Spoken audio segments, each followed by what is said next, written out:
부모가 자녀를 기를 때는 어렸을 때는 훈계를 하죠. 훈계를 하고 훈계를 잘 들으면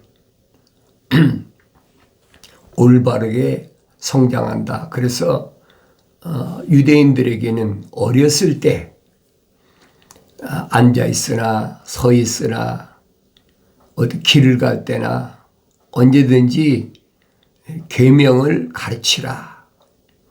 그래서 하나님의 명령을 어디에다가 내 목에 두르라. 또 이마에 붙이라 그랬잖아요. 이마에 붙이고 목에 걸고 또 손가락 사이에 끼라. 그러니까 얼마나 철두철미하냐.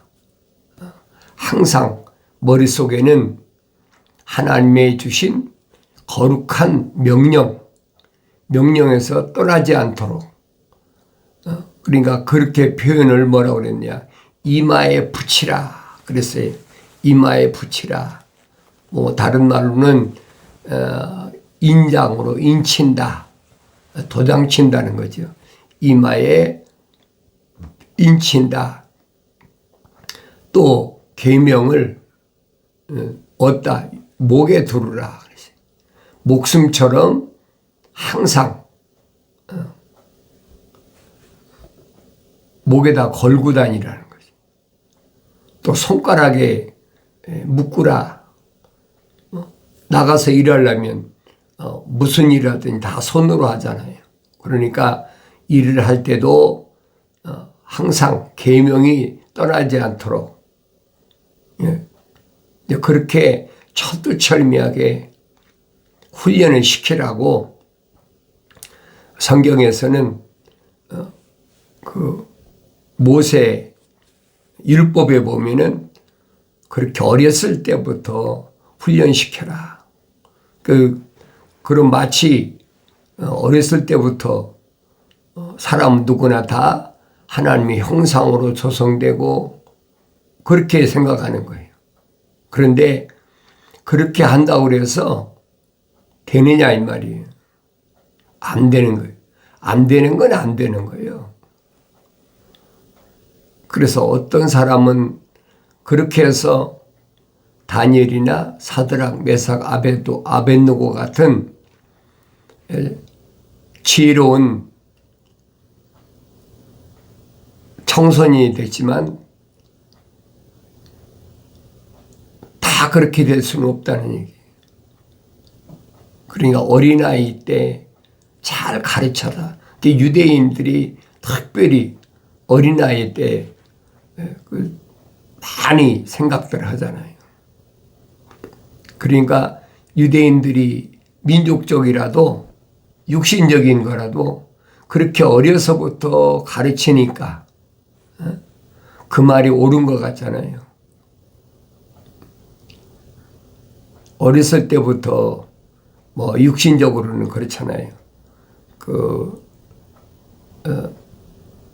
도서실, 도서관이라고 해요. 라이브러리라. 항상 어렸을 때부터 데리고 가서 책 읽고 가르치고 그게 유대인 사회거든요. 그렇게 가르친다고 해서 올바로 되느냐? 성경은 아니라는 거예요. 성경이 말씀하는 거하고 우리가 육신적으로 세상을 살아가는 데 방법하고 차이점이 바로 그 얘기예요. 근데 성령 받기 전에는 그게 몰라요. 안 돼요. 어렸을 때에 뭐 날마다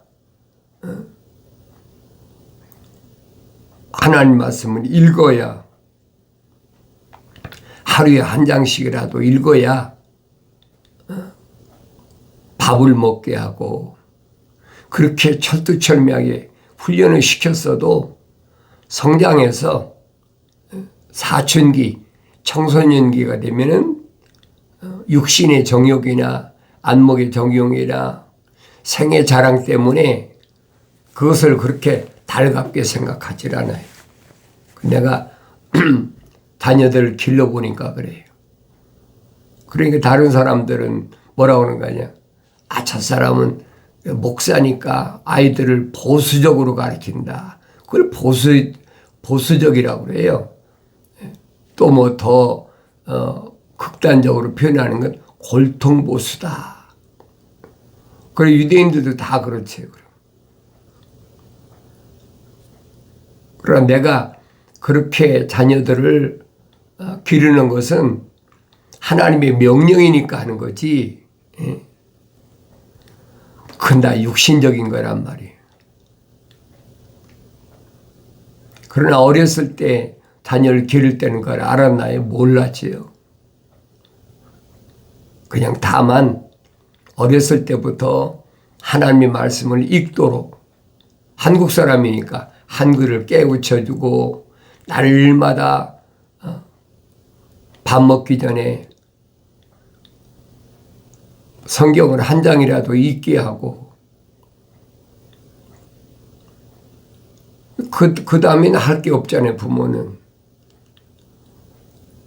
지금 생각해 보면 하나님께서 생명의 호흡이 부르는 사람은 달라지지. 근데 생명호흡을 안 들어간 사람은 아무리 그렇게 길러도 습관이 되는 거지. 이 겉사람과 속사람이 이 사도 바울이 그 말이잖아요. 겉사람은 육신의 법을, 속사람은 하나님 법을 섬기려니까 서로 상충되잖아요. 그러니까 얼마나 힘들어요. 그것을 사도 바울이 뭐라고 그러냐. 오라 나는 곤고한 사람이로다. 그래서 곤고하다. 그러니까 속에 있는 사람도 성장하고 겉에 있는 사람은 뭐 더 빨리 성장하겠죠. 그러니까 서로 싸운다는 거예요. 사도 바울이 설명하잖아요. 겉사람은 일정 기간이 지나면 후패한다. 그러잖아요. 대개 30세까지 모든 것이 완성된다. 그리고 30세 넘으면 이제 육신은 하얀 길로 내려선다. 그러니까 육신적으로는 30년 동안을 열심히 일도 하고 뭐 공부도 하고 육신적으로 그렇잖아요.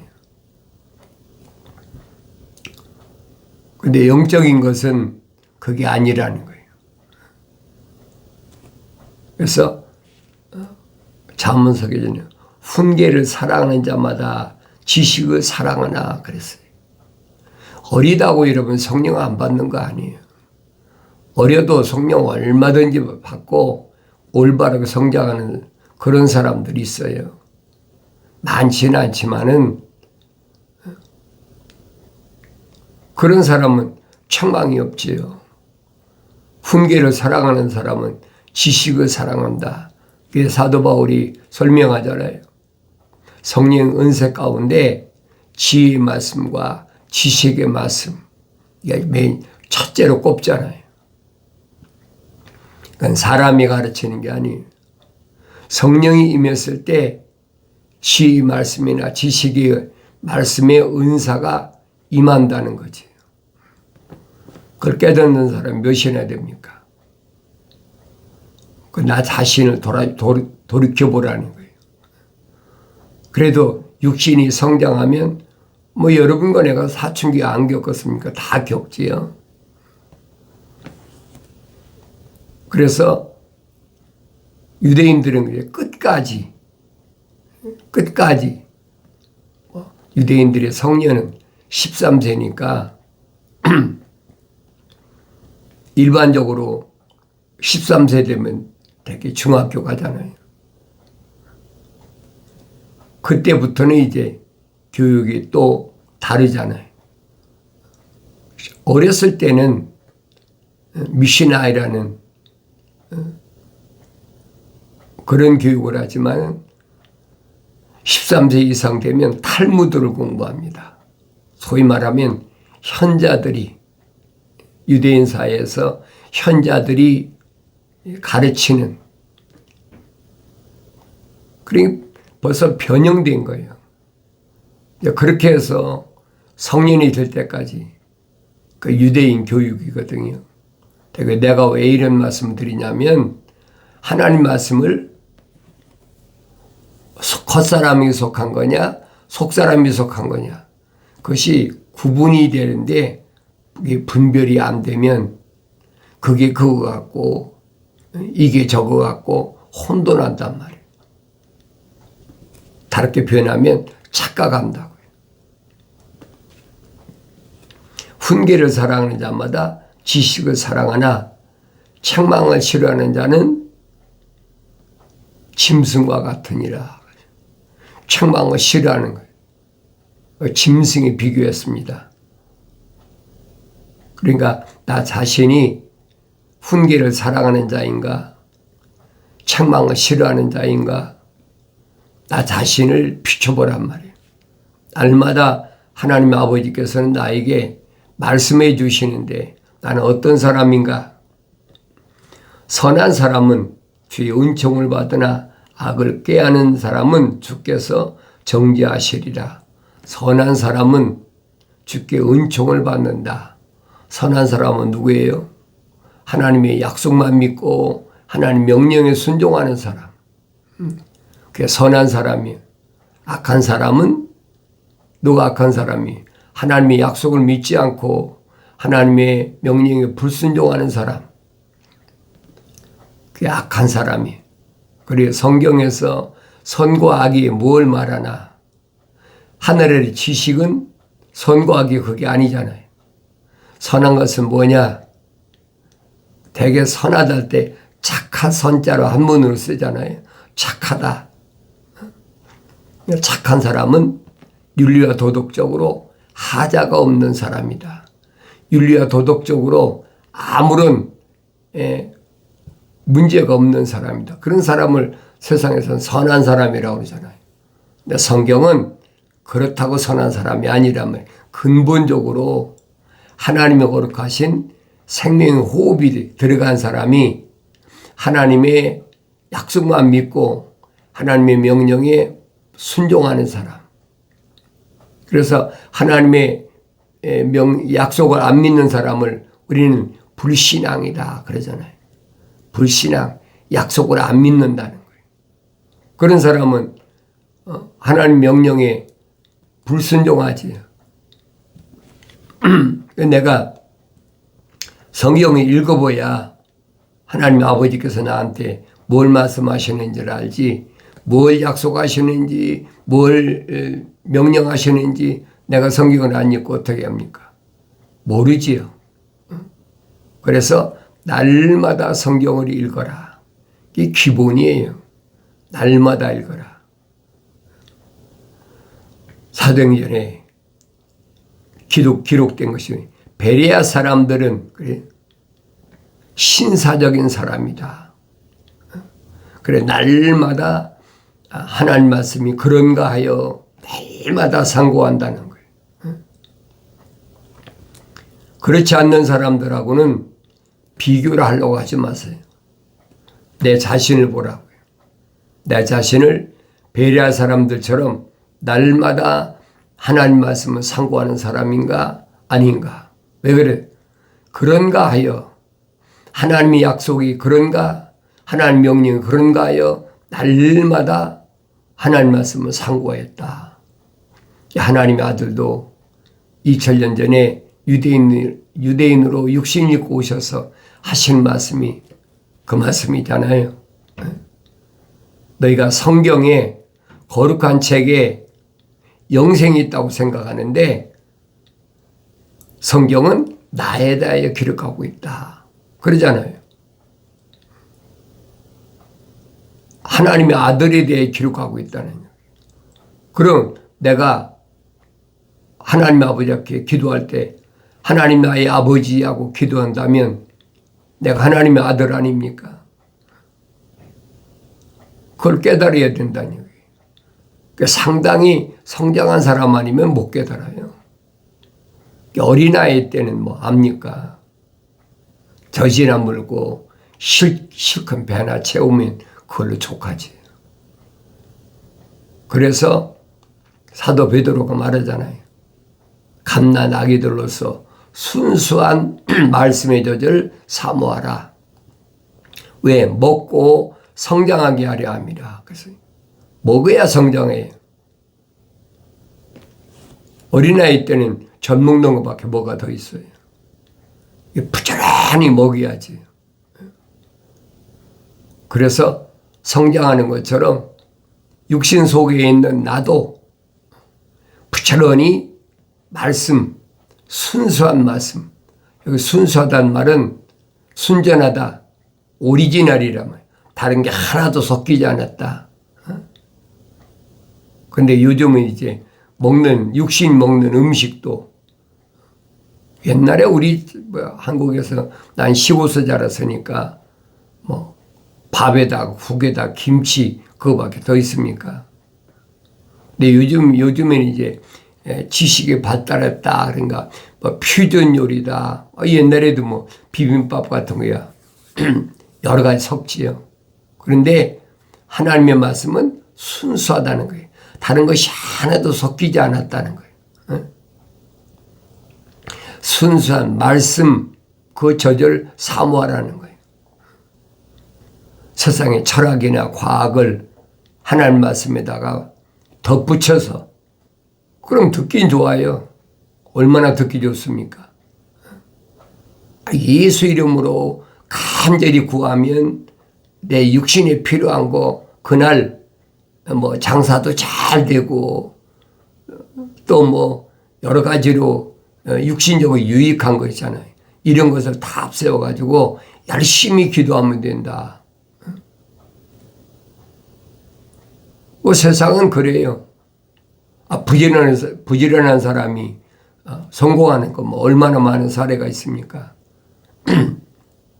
다른 사람 잠자고 다른 사람 쉬고 다른 사람 놀 때 나는 오히려 열심히 어려서부터 기술을 배우든지 학문적으로 열심히 파고들면은 그 사람이 세상에서 높은 지위에 오르고 다른 사람보다 앞서가는 거 기정사실 아닙니까? 그건 육신이란 말이에요. 육신 안에 있는 나는 하나님의 말씀으로 어려서부터 그렇게 성장해야 된다. 그런데 사도 바울은 자기 자신을 그렇게 표현하고 있잖아요. 하나님의 형상만 닮았을 때는 육신적인 것만 열심히 공부를 했어. 그런데 그것은 자기가 환경에서 자란 것 같지만 성경에 비춰보면 하나님의 계획이시란 말이에요. 창조주 하나님께서 하나님의 거룩한 사랑의 호흡이 들어간 사람, 하나님의 형상을 닮은 사람은 없다. 하나님의 계획하신 것을 쓰시기 위해서 준비된 그릇이다. 그걸 밝혀주잖아요. 아나니아 선지자가 사울에게 와서 사울아, 너는 하나님께서 이방인들에게 복음을 전하기 위해서 준비하신 그릇이다. 사울을 열심히 공부했던 사울, 그 정체성을 밝혀주는 거예요. 그건 하나님의 말씀밖에 없어요. 다 그런 건 아니에요. 그러면 사울이 어떻게 아나니아 선지자를 만날 수 있는 경로가 시작됐나? 그걸 내가 보여야 되잖아요. 갑자기 사울아 사울아 부르셨다. 사도행전 읽어보세요. 그러니까 그 전에 하나님의 형상만 닮았을 때는 얼마든지 잘못을 저지를 수 있다는 거예요. 사람은 다 똑같아요. 그래서 사도 바울이 자기를 하나의 모델로 삼어라. 나를 닮으라. 그러잖아요. 닮아라. 그러니까 어떤 면을 닮아야 되느냐. 내가 징계받은 건 닮지 말라는 거예요. 날마다 집집마다 찾아다니면서 남자 여자 알 것 없이 잡아다가 감옥에 가두고 옥에 가두고 뭐 여러 가지 매질도 하고 뭐 별짓 다 했겠죠. 그런 건 수도 없다고 그러잖아요. 그건 그대로 다 받아야 돼. 그게 징계란 말이에요. 그래서 그건 담지 말라는 거예요. 부르심을 받고 부활하신 예수님을 만난 거, 내가 삼층천에 올라갔다 온 거, 내가 걸어온 경로, 이건 나를 닮으라. 사도 바울이 설명해 주고 있잖아요. 그럼 나 자신의 정체성이 보여야 될 거 아닙니까?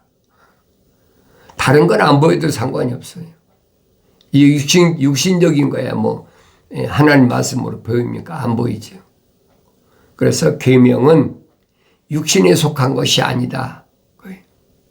계명은 육신에 속한 것이 아니에요. 마음판에 간직하는 거죠. 내적인 사람에게 계명이 기록돼야 돼. 내면적인 사람이 어떤 사람이어야 되느냐. 하나님의 아들이 바요나 시몬을 선택해가지고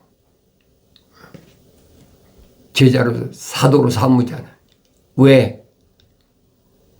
돌로 됐다는 거예요. 너는 돌이야. 그 페트로스.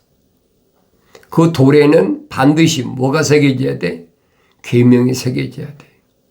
하루아침에 되는 게 아니잖아요.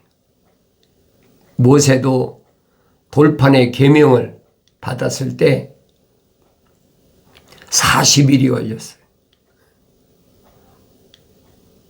40일, 40년, 400년 이건 그냥 기록된 게 아니에요. 그럼 적어도 내 마음판에 하나님 말씀 계명을 기록하려면 40일은 걸려야 된다는 거예요. 열심히 천사가 기록해놨다. 그 지워지지 않지요. 그 계명이 영생과 직결된다. 하나님의 아들이 선포하시잖아요. 그러니까 출애굽한 사람들이 계명이 제대로 알았습니까? 광야에 나왔는데, 그런데 열심히 새긴 사람이 있잖아요. 40년 동안 열심히 새긴 사람, 누구예요? 여호수아 갈렙 아닙니까? 다른 사람은 계명으로 인해서 다 죽었어. 사막에서. 광야에서 다 죽었단 말이에요. 그런데 여호수아 갈렙만은 비율을 따지면 약 30만 분의 1밖에 안 돼. 그러니까 내가 내 마음판에 계명을 기록한다는 것이 얼마나 중요한가 하는 걸 알아야 돼요. 항상 계명이 내 안에 기록된 사람은 세상에서 무소불위야. 무적이야. 아무나 새겨지는 게 아니란 말이에요. 기독교의 본질이 그거예요. 계명이에요. 계명이 있기 때문에 영생하는 거예요. 언제? 육신은 흑인이 흑으로 돌아가는 거예요. 어렸을 때는 이해가 잘 안 돼요. 성장돼야, 성숙해야 아는 거죠. 그러니까 겉사람과 속사람이 분리가 안 되면 혼돈하는 거지. 이것도 그거 같고 저것도 그거 같고 부지런히 성장해야 돼. 그래서 하나님의 아들이 베드로에게 부탁하시잖아요. 베드로야, 네가 나 사랑하느냐? 예, 내가 주님 사랑한 주님 아시지 않습니까? 그러면 내 어린 양을 먹이라. 그래서 어린 양을 먹이라. 누구의 어린 양이요? 하나님의 아들의 어린 양이란 말이에요. 어린 양을 먹이라. 그러니까 순수한 말씀이 저절로 성장시키는 거죠. 그래야만이 하나님의 인자하심을 맛받아. 먹이란 말은 어린 양을 먹이라 계명을 기록하란 말이에요. 기독교에서 계명이 떠나버린 건 그 기독교 아니에요, 여러분. 응? 불교도 있잖아요. 불교도 팔만대장경이라는 게 있잖아요. 그건 하늘 아래 종교에서 갖는 거란 말이에요. 근데 하늘 위에 하나님의 아들이 하나님의 거룩한 뜻이 무엇인가를 아는 사람은 계명의 중요성을 알지요. 너는 내 앞에 다른 신들을 있게 하지 말지니라. 다른 신을 두지 말라는 얘기예요. 하늘 아래 얼마나 많은데 출애굽한 이스라엘 백성도 400년 동안 애굽 생활할 때 12가지 신이 있어요. 거기 이미 습관화됐잖아요. 그러니까 그걸 못 버리는 거예요. 광야에 와서 십계명을 줬는데도 그걸 버리지 못해. 누구만 버렸느냐? 생명체 그 이름이 기록된 사람은 미혹되지 않잖아요. 너는 어떤 색인 형상도 내게 만들지 말고 그랬죠. 또한 위로 하늘에 있는 것이나 하늘에 있는 것이 뭐예요? 새잖아요. 공중의 새. 창세기 1장이 기록된 그대로예요. 아래로 땅에 있는 것이나 땅에 있는 건 뭐예요? 짐승이잖아요. 기어다니는 곤충, 짐승. 땅 아래 물에 있는 것의 어떤 모습이라도 만들지 말지니라. 이 기본이에요, 여러분. 또 우리는 하늘 아래 이런 것들을 꽉 찾는데 거기서 구별되게 사는 사람이 몇이나 됩니까? 이 겉사람은 좋아하잖아요. 너는 그것들에게 절하지 말고 그것들을 섬기지 말지니라. 이는 나 주 너희 하나님은 질투하는 하나님이니 나를 미워하는 자들의 3, 4대까지 그 조상들의 죄악을 그 자손들에게 미치게 하고 나를 사랑하고 나의 계명을 지키는 자들에게는 수천 대까지 자비를 베푸느니라. 약속이잖아요. 내가 하나님의 사람이다. 하나님의 계명을 지킨다. 하나님 향해 나의 아버지라고 부르면서 하나님의 계명은 명령은 이거란 말이에요. 그럼 내가 세상을 어떻게 살아가야 되나? 오늘날에는 꽉 찼잖아요. 이런 속에서도 오염되지 않으려면 말입니다. 하나님의 형상을 닮은 사람이 모습을 닮아야 돼. 여러분 쉽게 표현하면 한 그릇에다가 물을 담아놓고 그 위에다가 기름을 부으세요. 섞입니까? 안 섞이는 거예요. 물과 기름은 섞이지 않는 거예요. 한 그릇에는 공존하지요. 그러나 섞이지는 않는단 말이에요. 이런 비유가 여러분에게 적정할지 모르지만은 내가 성령 받으면 세상과 아무리 섞이려고 해도 안 섞여져. 어리석은 거예요. 성경은 유일하게 한 가지 방법을 제시합니다. 하나님께서 나의 책망을 듣고 돌이키라. 보라, 내 영을 부어서 내 말들을 알게 하겠다. 성령 받는 방법은 하나님의 말씀을 책망으로 드려야 된다는 거예요. 그래서 사람다운 사람을 하나님 창조하실 때는 내가 사랑하는 자마다 책망하고 그랬죠. 하나님의 거룩하신 사랑의 호흡이 들어간 자마다 책망하고 그 다음에 징계하노니 그러므로 열심을 내서 회개하라. 말씀을 깊이 깨닫고 부어주시는 성령으로 충만하시기를 바랍니다.